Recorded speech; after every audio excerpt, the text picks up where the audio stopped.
have to base, welcome, come on in.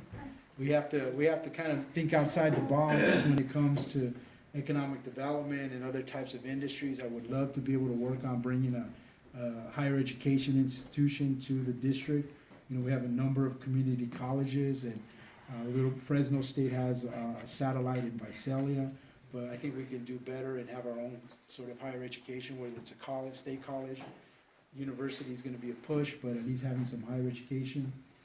Looking to diversify our economy. I'd love to be able to do some biotech research and create a biotech corridor down in the district, and using agriculture as the foundation, but build upon that. Years ago, if you guys remember, we voted on a bond to set aside money for stem cell research.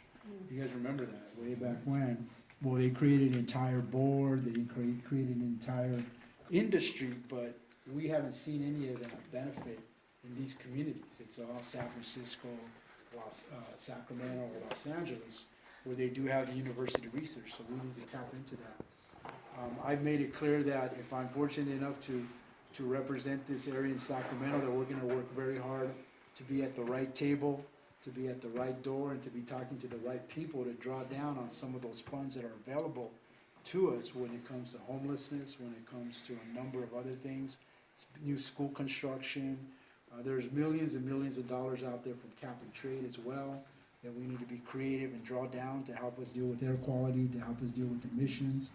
I was listening to a little podcast the other day about the excitement that there is starting to begin, where some legislators are looking to bring back the redevelopment agencies.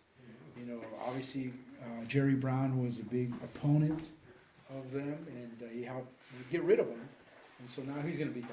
I used to work for one.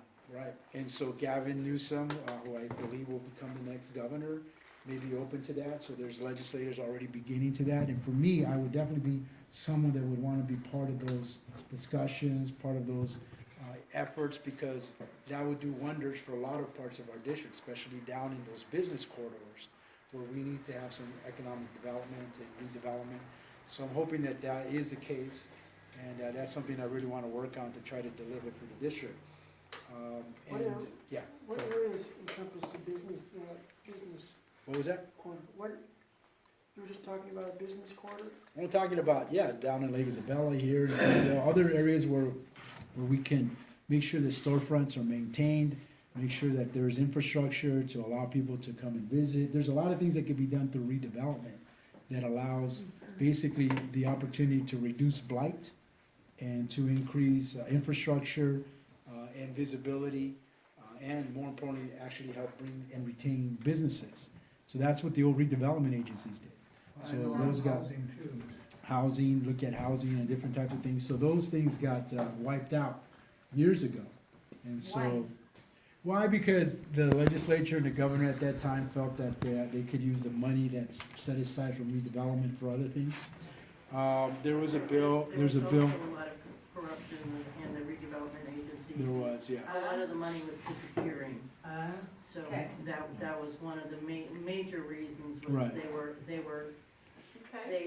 accountable to the government, so. Right, and then there's been legislation since then. There was a guy, Assemblyman Alejo, who had AB 1, I believe, or AB 2, which basically tried to create something similar. It's called CREA, Community Rehabilitation Investment Authority. It was similar to the old redevelopments, where you had to kind of lay out a section of your city or your community, but in this case, you had to get the sign off from other agencies, especially the county, because it would still freeze tax rolls, but that money would then be used for redevelopment, and it required a 25% affordable housing set aside. In the old RDAs, that wasn't necessarily the goal. So now, but not too many communities have implemented that, because it's a lot of high bars to be able to climb over.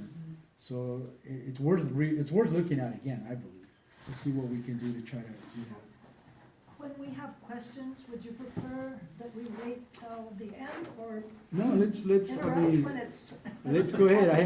I could talk about a lot of things, but if there's folks, it's real formal, just if people want specific questions. Since we're talking about small businesses as you know, I have daughters who have a small business, have been struggling to make a go of it because of the burden of taxes.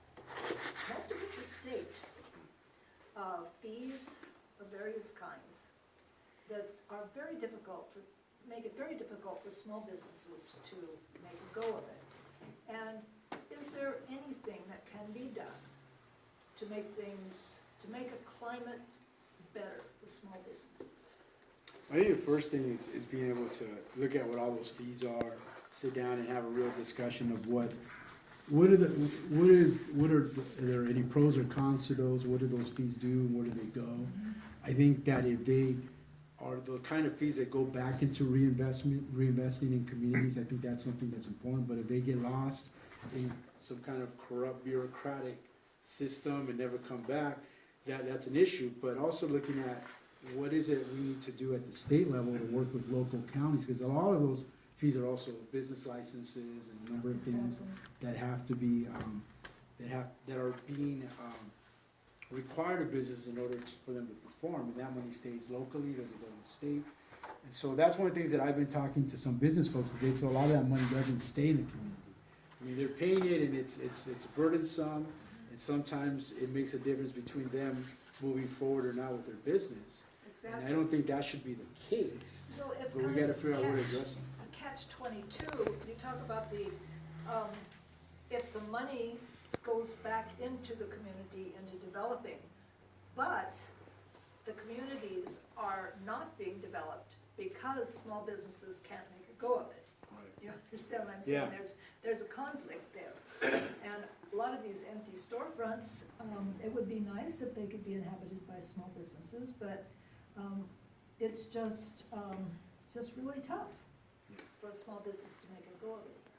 I think incorporation is gonna be fought like hell in this valley, but that is the way that the Antelope Valley developed. They were sitting there, dead in the water until they incorporated, and suddenly they boomed.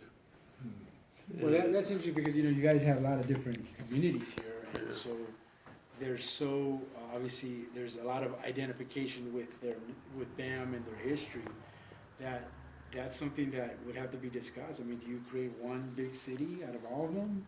Yeah, I think. Or you have, it's something similar, I mean, and it has happened along other parts of the state.